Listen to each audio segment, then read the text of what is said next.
मैं आज आपको प्रथम बुक की एक कहानी सुनाने जा रही हूँ जिसका नाम है सो जाओ टिंकू। इसको लिखा है प्रीति नंबेर ने। इसमें चित्र बनाए हैं सोनल गोयल और सुमित सखूजा जी ने और इसका अनुवाद किया है आरती स्मिथ ने। दोस्तों, जब हम सब रात के अंधेरे में सो रहे होते हैं तो आपको क्या लगता है, कोई ऐसा भी होता है जो जाग रहा होता है? क्या आपके साथ कभी ऐसा हुआ है कि आपको रात में नींद नहीं आ रही हो और आप कुछ ढूंढने निकल पड़े हों?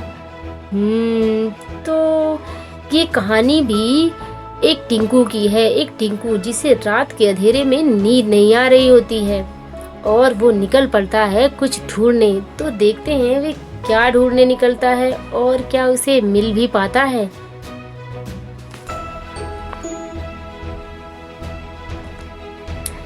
खूबसूरत चांदनी रात थी। सारे पशु सो रहे थे, सिर्फ टिंकू जागा हुआ था। मुझे नींद नहीं आ रही है अम्मा, टिंकू फुसफुसाया।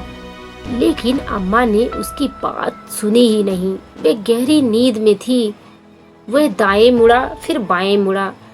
उसने कंबल ओढ़ा फिर उतार फेंका। वे पेट के बल लेटा फिर चित हुआ। इधर उधर करवटें बदली पर नहीं, वह सो ही नहीं पाया। वह उठा और निकल पड़ा। वह जानना चाहता था कि रात में उसे कौन मिल सकता है।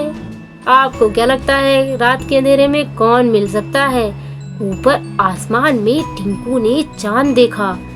सफेद जगमग करता गोल चांद जो मुस्कुराता हुआ उसे देख रहा था। वे बहुत खुश हुआ। रात बहुत सुंदर है, टिंकू ने सोचा। मुझे भी लगता है रात मुझे बहुत ही सुंदर लगती है और चांद को देखना तो बहुत ही सुंदर। दूर पेड़ पर पत्तों के बीच टिमटिमाती रोशनी दिखी। वह रोशनी कैसी? वह चकित हुआ। एक छोटी सी रोशनी उड़ती हुई उसके पास आई। मैं जुगनू हूँ, जुगनू ने कहा। मैं अंधेरे में चमकता हूँ। जुगनू दोस्तों एक कीड़ा होता है जो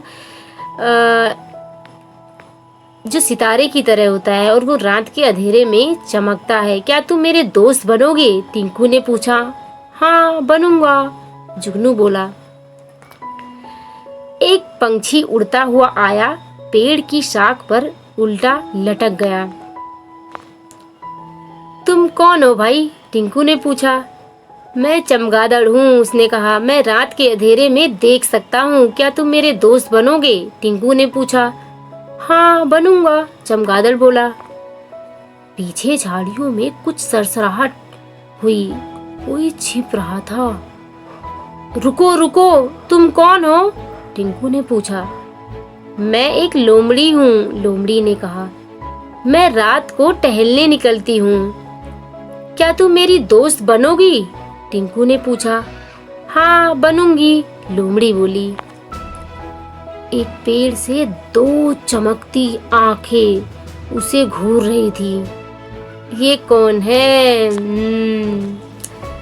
तुम कौन हो? टिंकू ने पूछा। मैं उल्लू हूँ, जवाब आया। मैं रात को अपने भोजन की तलाश में निकलता हूँ। क्या तुम मेरे दोस्त बनोगे? टिंकू ने पूछा। हाँ जरूर बनूंगा, उल्लू बोला। झी झी, वहाँ झी झी की आवाज गूंजी। ये आवाज कैसी? टिंकू चारों ओर देखने लगा। मैं एक झींगुर हूँ, झींगुर बोला। जब अंधेरा हो जाता है मैं झी झी झी झनकार सी आवाज निकालता हूँ। क्या तुम मेरे दोस्त बनोगे? टिंकू ने पूछा। हाँ बनूंगा, झींगुर बोला।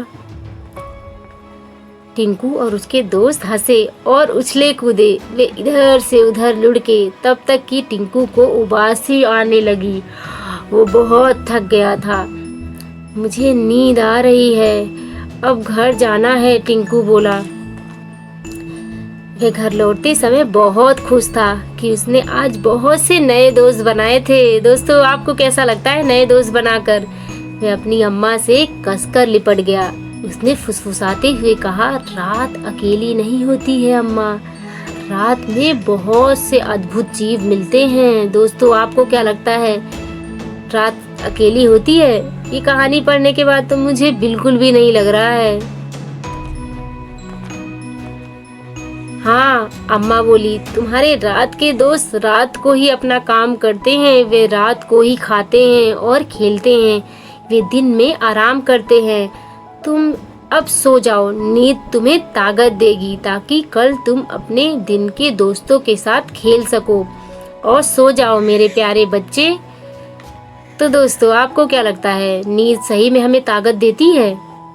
मुझे तो लगता है, क्योंकि मैं सोने के बाद बहुत ज़्यादा एनर्जेटिक महसूस करती हूँ और मैं अपने काम को भी बहुत अच्छे से कर पाती हूँ।